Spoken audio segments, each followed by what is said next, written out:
News 28 मराठीमध्ये आपले स्वागत आहे। आजच्या मोठ्या बातम्यांबद्दल बोलूया। अविश्वास ठराव फेटाळला, सेवा सहकारी संस्थेवर चेअरमनपदी धनंजय पष्टे पूर्ववत। संपूर्ण वाडा तालुक्यात प्रतिष्ठित मानल्या जाणाऱ्या चिंचघर सेवा सहकारी सोसायटीचे चेअरमन धनंजय पष्टे यांच्यावरील अविश्वास ठराव सहाय्यक निबंधक कार्यालयाकडे दाखल करण्यात आला होता। मात्र हा अविश्वास ठराव फेटाळून लावण्यात आला असून मानसिक दडपणाखाली दिलेला त्यांचा राजीनामा अमान्य ठरल्याने आज मार्च 13 झालेल्या विशेष सभेत त्यांना पुन्हा चेअरमनपदी पूर्ववत करण्यात आले। चिंचघर सेवा सहकारी सोसायटीच्या कार्यक्षेत्रात चिंचघर, बिलावली, सापरोंडे, खरीवली, पष्टेपाडा, विजयगड, डोंगस्ते, कोलेकरपाडा, गोडविंदेपाडा आणि पाटीलपाडा या गावांचा समावेश आहे।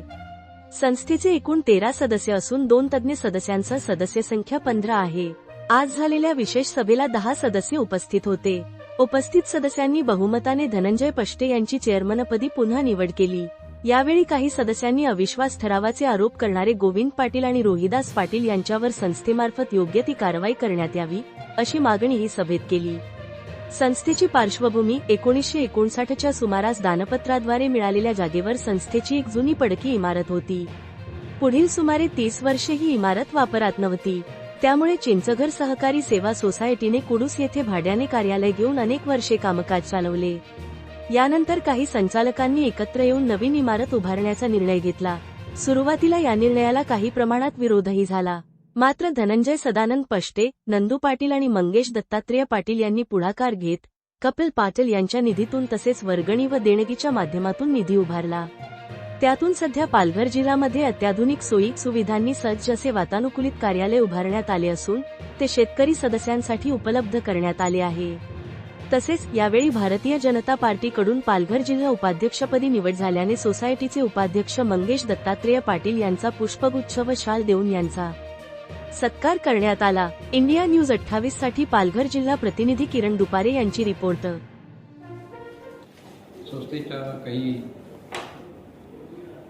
अडाणी आणि अशिक्षित काही सभासद जे आहेत की त्यांना काही कायदे काम काही कळत नाही, अशा 2 सभासदांनी संचालकांनी सोसायटीच्या चेअरमन व्हाईस चेअरमन म्हणजे माझ्यावर आणि व्हाईस चेअरमन मंगेश पाटील यांच्यावर अविश्वास ठराव आणला। ठराव आणताना असं म्हणतात तू थंड मेजॉरिटी पाहिजे, 9 सभासद पाहिजे म्हणून त्यांनी काय केलं, आमच्यापैकीच आमचे जे काही सभासद आहेत अतिशय साधे सरळ, उदाहरणार्थ पवन लाटे, लहू गायकर, दादू कळपे यांची दिशाभूल केली आणि त्या नको ते सांगितलं आणि त्याच्यावर सहाय्य केली। आणि इथेही आमच्या विरुद्ध पार्टीचे गजानन पष्टे होते, त्यांनाही त्यांनी काहीतरी सांगितलं, त्यांची सही घेतली। परंतु ठराव जो याच्यात पाहिजे नमुन्यामध्ये किंवा कायद्याच्या सुरुवात पाहिजे असा ठराव न दिल्यामुळे तो ठराव सहाय्यक निबंधक वाडा यांच्याकडून तो परत आला आणि त्यानंतर माझं सगळ्यांना समजलं आणि तो ठरावाच्या संदर्भात आमचे जे संचालक लघुरामा गायकर आणि इतर 2 प्रमोद दाटे आणि दारू कल्पे यांनी सहाय्यक निबंधक भिडी घेतली आणि त्यांना असं देखील येऊन दिलं की ह्या आमच्या सह्या ज्या आहेत फसून घेतल्या, दमदाटी करून घेतली आहे। त्याच्यामुळे तो ठराव काही टिकला नाही आणि तो ठराव पुन्हा सहाय्यक निबंधकांनी परत पडला। तो आधी आपल्याकडे येऊन पडलेला आहे। तशा प्रकारच्या कॉपी ज्यांनी ठराव संमत केला त्यातले पहिले गोविंद पाटील यांनाही त्यांची कॉपी दिली आणि ज्यांनी हा ठराव त्यांच्या सह्यात खोट्या घेतल्यात किंवा फसून घेतल्यात म्हणजे 3 मेंबरांना त्यांनी त्याच्या कॉप्या दिलेल्या आहेत। त्यामुळे तो ठराव आज काय फेटाळण्यात आला असं नाही। सहकारी संस्था ही आपल्या या 10-12 गावची मोठी संस्था आहे, तालुक्यातली एक अतिशय महत्त्वाची संस्था आहे। मात्र या संस्थेचं ऑफिस कुठून एका छोट्याशा रूममध्ये होतं। आम्ही जेव्हा आमची नियुक्ती झाली, आम्ही जेव्हा निवडून आलो, आमचं संचालक म्हणून ज्यावेळेस बसला त्यावेळेस पहिल्याच मिनिटला निर्णय घेतला की आपल्याला संस्थेचं ऑफिस अतिशय सुसज्ज ऑफिस बनवायचं आहे। मंगेश पाटलांनी थोडासा त्यावेळेस फार पुढाकार घेतला आणि ग्रामपंचायतचं कार्यालय संस्थेला द्यावं आणि त्याप्रमाणे ते दिलं गेलं। आम्ही तिथे ऑफिसच ठरलं, पण नंतर जी काही कमिटी आली त्यांनी आम्हाला थोडासा विरोध केला आणि संस्थेचं ते ग्रामपंचायत ऑफिसच लॉक केलं। आम्ही जिद्दीने ठरवलं पुढच्या परिस्थितीमध्ये आपल्या संस्थेच्या जागेमध्ये संस्थेची इमारत झाली पाहिजे आणि आम्ही कामाला लागलो।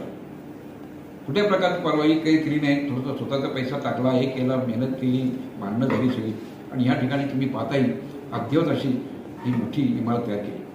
याच्यामध्ये कॉन्फरन्स टेबल आहे, क्लर्कचं वेगळं कॅबिन आहे, चेअरमन व्हाईस चेअरमन सचिव यांचे वेगळ्या कॅबिन आहेत. AC काय आहे, आम्ही काही कंपन्यांमध्ये जाऊन काही वैयक्तिक काही लोकांकडे जाऊन झेंड्या गोळा केल्या, स्वतः संचालकांनी आम्ही सगळ्यांनीच आमच्या परीने मदत करून ही बिल्डिंग उभार केली. परंतु हे सगळं करत असताना काही त्रास झाला आम्हाला माहिती. हे होत असताना गेले मी 3-4 वर्ष मी स्वतः चेअरमन आहे, सगळं केलं, स्वतः काही पैसे टाकला, सगळ्यांना मेहनत केली, इथे रोज बसतोय, संस्थेचं काम सुधारलं पाहिजे. हे सगळं करत असताना जेव्हा तो आयुष्य ठराव त्यांचं चाललं, मला खूप खेद झाला की आपण सगळं करतोय, तन मन धन सगळंच आपण त्यात होतोय, आणि जर सदस्य जर आपल्या विश्वास नसेल, मी लगेच तातडीने सगळ्यांचा विरोध असताना बऱ्याच जणांनी सांगितलं राजीनामा देऊ नका.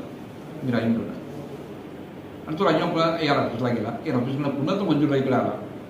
आज आमची मिटिंग होती, त्या मिटिंगमध्ये तो राजीनामा माझा सगळे उपस्थित सर्व सदस्यांनी, आज 8 सदस्य आमचे संचालक मंडळ, 2 तज्ञ संचालक, असे 10च्या 10 लोकांनी एकत्र येऊन त्यांनी तो पिटाळा, कसं तुम्हाला काम करायचं आहे, त्यांचे काही दिवस मी काम करेल, मार्क एंड आहे.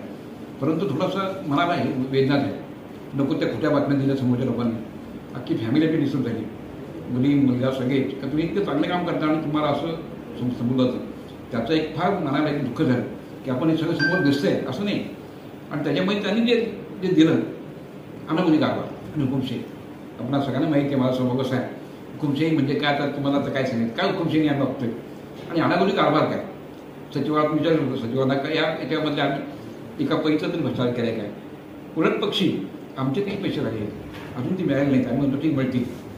बांधकाम कॉन्ट्रॅक्टरचे पैसे द्यायचे थोडेसे, मी टाकले, माझे काही पैसे बाकी आहेत, काही सदस्य पैसे दिले. अशी प्रकारची असताना अनागोदी कारभार म्हणजे भ्रष्टाचार केला, असं एक माणसाला मनाला फार वेदना होता.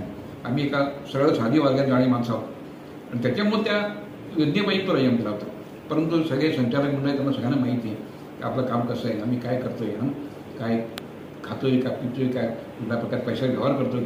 त्याच्यामुळे त्या मिटिंगमध्ये तो माझा राजीनामा फेटाळला. मी त्याबरोबर सगळ्या संचालकांचं खरंच त्यांना धन्यवाद देतो, ज्यांनी होते का त्यांनी माझी स्वच्छ केलं. कारण ते म्हणले नाही सर, तुम्ही जे काही काम केलं आम्हाला माहिती आहे. तरी काही 2-4 लोक जे आहेत विघ्न संतोषी, अल्पसंतोषाची आहेत, त्यांना एकदा वाटत असतं की आज आली नाही मिटिंगमध्ये, परंतु उपस्थित सगळ्या सभासद संचालकांनी एक मताने आज माझा तो राजीनामा फेटाळला. मी त्याला खरंच धन्यवाद देऊ इच्छितो की त्यांनाही त्या माझ्या चांगल्या कामाची कदर आहे, त्यांनी कदर केली आणि त्यांनी रिक्वेस्ट केली का तुम्हाला तुमचं काम करायचं. आज मी त्यांना सांगितलं मला राजीनामा मंजूर करा, मला एकदम मुक्त करा, कारण नको ते आरोप मला घ्यायचे नाही.